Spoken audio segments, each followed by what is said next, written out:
전국의 중고딩 여러분들 안녕하십니까? 희석입니다. 여러분들이 성적이 아무리 나빠도 뭘 잘 못했다고 하더라도 여러분들을 나무랄 수 있는 사람은 그 아무도 없습니다. 여러분들께서 잘못되지 않았다는 것을 이 선량한 차별주의자라는 책을 통해서 알려드리도록 하겠습니다. 자, 그러면 같이 읽어보시러 가실까요?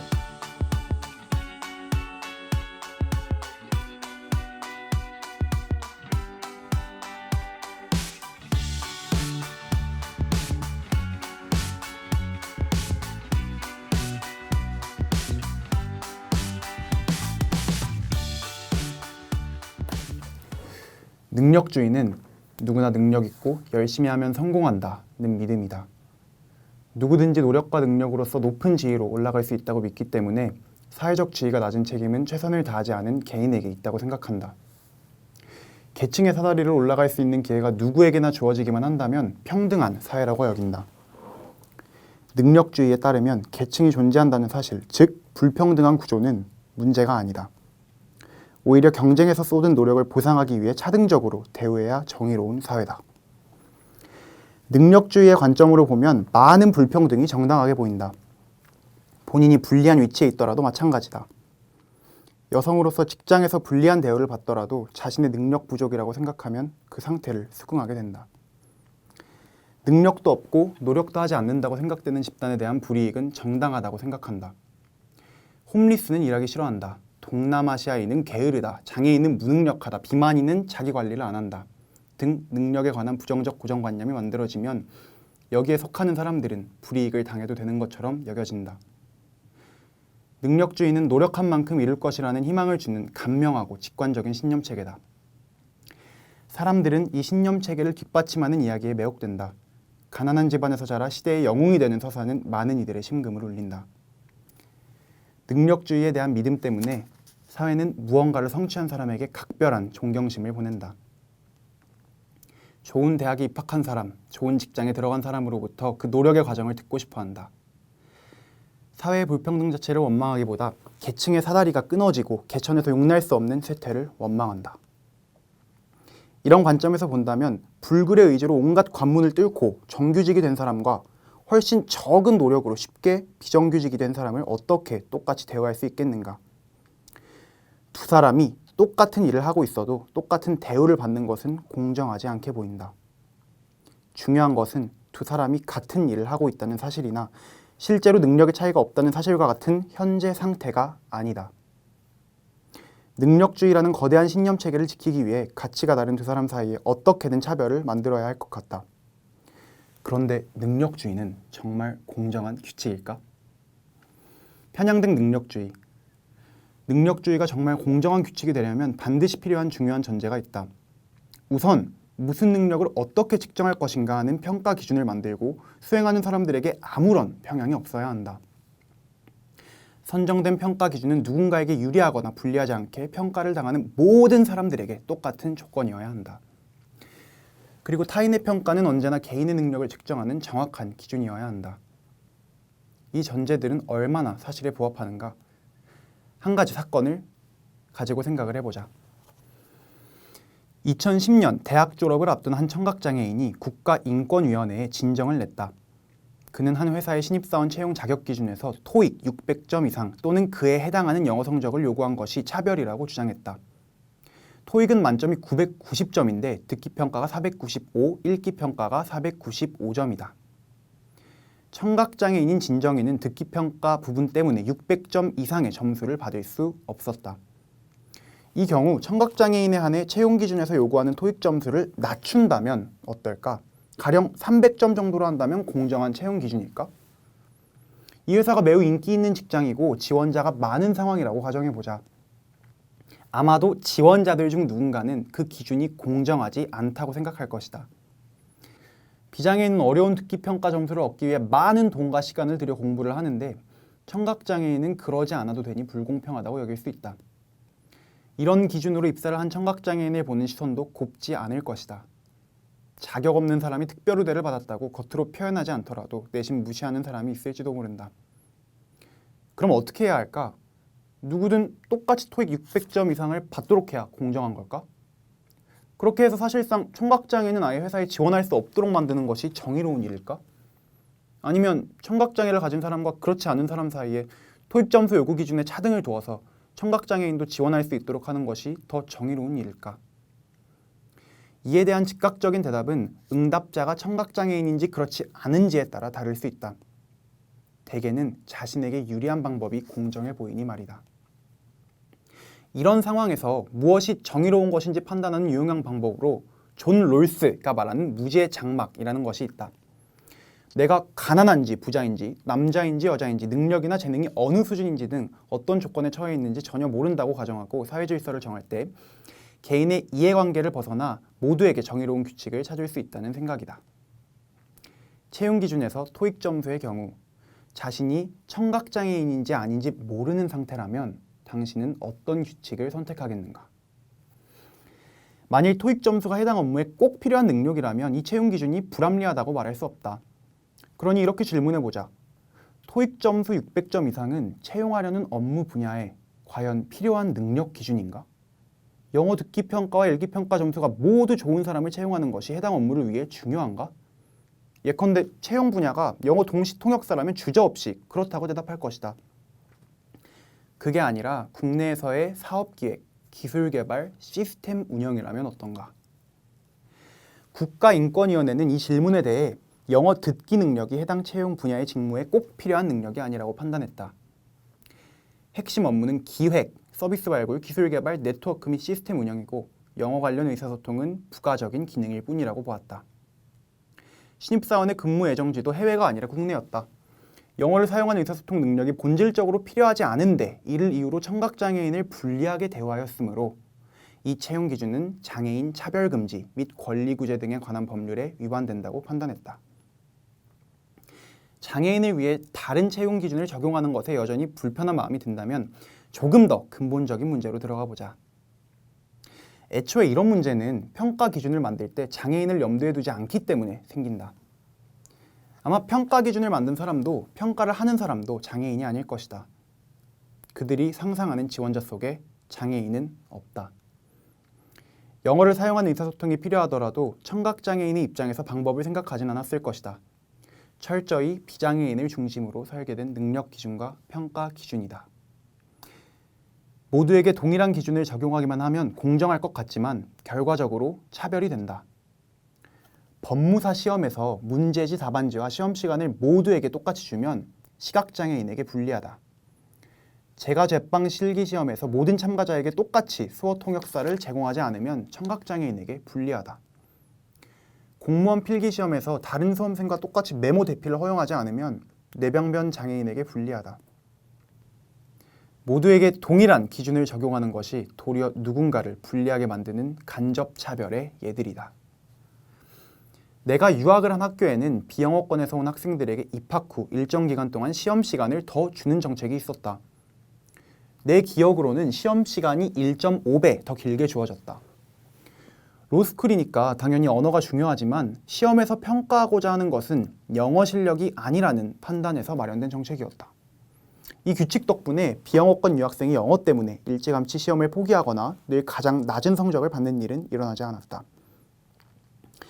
이렇듯 우리의 능력을 판단하는 많은 기준들이 어쩌면 누군가에게는 유리하고 누군가에게는 불리하게 편향되어 있지 않은지 의심해봐야 한다. 취업에서 토익 점수의 요건은 어떤가? 청각장애인 외에는 문제없는 공정한 기준일까? 꼭 필요한 직무 능력이 아닌데도 거의 대부분의 회사에서 높은 영어 성적을 요구함으로써 영어 접근성이 좋은 사회계층 혹은 특정한 학력이나 학벌을 가진 사람을 유리하게 하는 효과가 있지는 않은가? 능력주의 체계는 편향될 수밖에 없는 한계를 가진 인간에 의해 만들어진다. 능력주의를 맹신하는 사람들은 이 사실을 간과한다. 사람은 누구나 개인적 경험, 사회, 경제적 배경 등에 따라 어떤 방향으로든 편향된 관점을 가지기 마련이다. 어떤 능력을 중요하게 볼 것인지 그 능력을 어떤 방법으로 측정할 것인지와 같은 판단은 이미 편향이 적용된 결정이다. 이렇게 선택된 방식으로 능력을 측정할 때 출제자의 편향이 응시자 중 누군가에게는 유리하고 누군가에게는 불리하게 작용한다. 심지어 객관적으로 보이는 성과 평가 제도 안에도 사람의 편견이 개입된다. 에밀리오 카스티아는 표준화된 성과평가에 기초해 연봉제를 운영하는 한 대규모 회사에서 1996년부터 2003년까지 근무한 직원 8,800여 명의 데이터베이스를 분석했다. 분석 결과 동일한 성과평가 점수를 받았다고 하더라도 여성과 소수인종인 직원의 급여 인상폭이 백인 남성 직원보다 더 낮았다. 성과평가 점수가 동일해도 상관이 급여 인상폭을 더 낮게 책정해서 생긴 차이일 것으로 생각되었다. 객관적인 지표와 표준화된 시스템을 마련하기만 한다고 불평등이 사라지는 것이 아니라 그 과정에 여전히 편견이 개입된다는 것을 보여주는 결과였다. 하지만 능력주의를 표방하는 사람은 자신이 객관적이고 공정하게 행동한다고 생각한다. 카스티아와 스티븐 버나드는 능력주의를 표방하는 사람이 실제로 더 공정하게 행동하는지 실험했다. 만일 이들이 진짜로 공정하다면 동일한 성과를 보인 남녀 직원에게 동일한 성과급을 책정할 것이다. 하지만 실험 결과는 달랐다. 능력주의를 표방하는 사람이 남성에게 더 우호적이고 여성의 성과급을 더 낮게 책정했다. 아이러니하게도 능력주의를 표방하지 않는 사람들이 오히려 남성에게 우호적인 경향이 덜했다. 능력주의를 표방하는 사람이 더 불공정할 수 있다니 왜일까? 자신이 편향되지 않다고 여기는 착각 때문이었다. 사람들은 자신이 객관적이고 공정하다고 믿을 때 자기 확신에 힘입어 더 편향되게 행동하는 경향이 있다. 편견의 고삐가 풀리는 것이다. 분우한 모닝과 데일 밀러의 실험에서도 성차별적인 발언의 문제 제기를 함으로써 자신이 성차별주의자가 아님을 보여줄 기회가 있었던 사람이 남성을 선호하는 행동을 더 거리낌 없이 표출했다. 자신이 공정하다고 믿기에 더 편향되게 행동하는 이 현상을 카스티아와 버나드는 능력주의의 역설이라고 부른다. 무슨 능력을 측정할지 정하고 평가하는 사람에게는 편향이 있고 선정된 평가 방식이 다양한 조건을 가진 모든 사람에게 공평하기 어렵다. 게다가 평가에는 오류가 있기 마련이다. 이런 한계를 고려할 때 어떤 한 가지 평가 결과로 사람의 순위를 매겨 결정짓는 것은 위험하다. 게다가 그런 평가 기준으로 인격적인 대우를 달리하거나 영구적인 낙인을 부여함으로써 미래에까지 영향을 미친다면 이것이야말로 불공정하고 부정의한 것이 아닐까? 능력은 하나가 아니며 전부도 아니다. 능력은 한 가지가 아니며 그 사람의 전부도 아니다. 그런데 사람을 특정한 평가 기준으로 단정지어 판단해버리는 버릇은 언제부터 생겼을까? 나를 비롯해 많은 사람들이 기억하는 어린 시절 첫 차별의 경험은 공부를 잘하는 학생에 대한 선생님의 편애다. 공부를 잘하는 학생은 교사에게 신뢰를 받고 잘못을 해도 쉽게 용서를 받거나 적어도 조롱과 모욕을 당하지 않으며 이름을 기억해주며 관심받는 것을 보았을 것이다. 내가 다니던 고등학교에서는 겨울에 공부를 잘하는 학생들만 따로 모아놔서 따뜻한 난로를 켜주기도 했다. 이런 편애가 아예 제도화되기도 한다. 2009년 국가인권위원회에는 고등학교의 우열반 편성이 성적이 낮은 학생들에 대한 불합리한 차별이라는 진정이 접수되었다. 학교는 성적에 따라 평반과 특반으로 나누어 학급을 편성하는 제도를 시행했다. 2학년과 3학년에 각각 7개 학급을 평반 4학급, 특반 3학급으로 나누었다. 그리고 전년도 성적에 따라 문과 1등부터 60등까지, 이과 1등부터 30등은 특반에 배정하고 나머지는 평반에 배정했다. 학교 측에서는 이 제도를 수준별 학급 편성이라고 주장했다. 학생들의 수준에 맞춰 수업을 하는 것이 수요자 중심의 이상적인 교육 과정이라고 말했다. 학생들을 획일적으로 교육하는 것이 아니라 개인별 요구에 맞춘다면 어쩌면 좋은 방식일 수도 있겠다. 만일 학교 측의 주장이 맞다면 우열반 편성은 평반 학생과 특반 학생 모두에게 만족스러운 교육이어야 한다. 정말 그랬을까?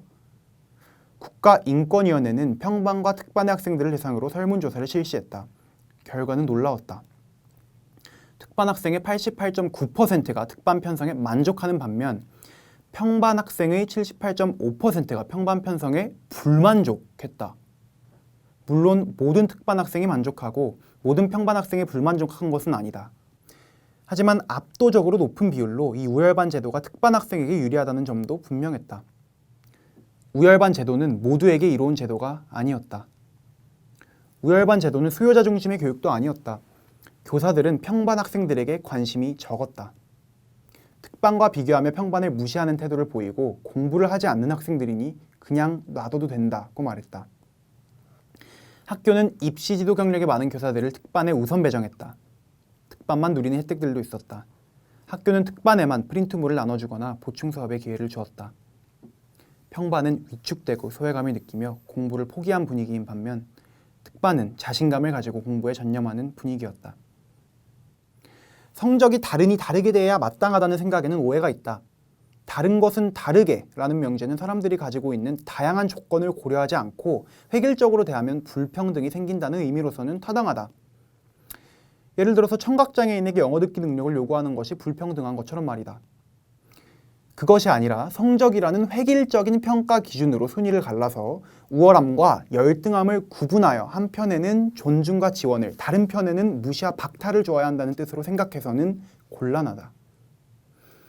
보상이 합리적인 수준을 넘어 승자가 모든 기회와 존경을 독식하고 패자는 모든 모멸과 배제를 감수하도록 만드는 것은 공정하지도 정의롭지도 않다. 국가인권위원회는 이 고등학교의 우열반 제도가 교육시설 이용과 관련된 합리적 이유가 없는 차별 행위라고 판단했다. 실제로 특반에 배포한 프린트 등은 평반에 별 도움이 되지 않을 수도 있다. 문제는 이 같은 작은 차이가 민감한 청소년기에는 눈에 보이지 않는 차별의식을 낳고 이는 평반 학생들에게 열등적 자아상을 심어준다는 사실을 피진정인과 피진정학교가 간과하고 있다는 점이다. 특반 학생들이 특반에 만족하는 이유로 거론한 학습 분위기 조성은 특반의 피진정인과 교사들이 더 많은 관심을 기울이고 학습을 지원한 결과로도 볼 수 있으며 이와 같은 관심과 학습 지원은 모든 학생의 수준과 특성을 고려해 본질적으로 균등하게 제공되어야 할 것이다. 2017년 한국청소년정책연구원이 실시한 인권 실태조사에서 28.3%의 아동 청소년이 공부를 못한다는 이유로 차별 경험이 있다고 응답했다. 우리는 교육을 통해 불공정한 능력주의를 배우고 있는 건 아닌지, 그래서 불합리한 구분을 일삼는 불평등 사회를 만들고 있는 건 아닌지 새삼 두려워진다. 끝.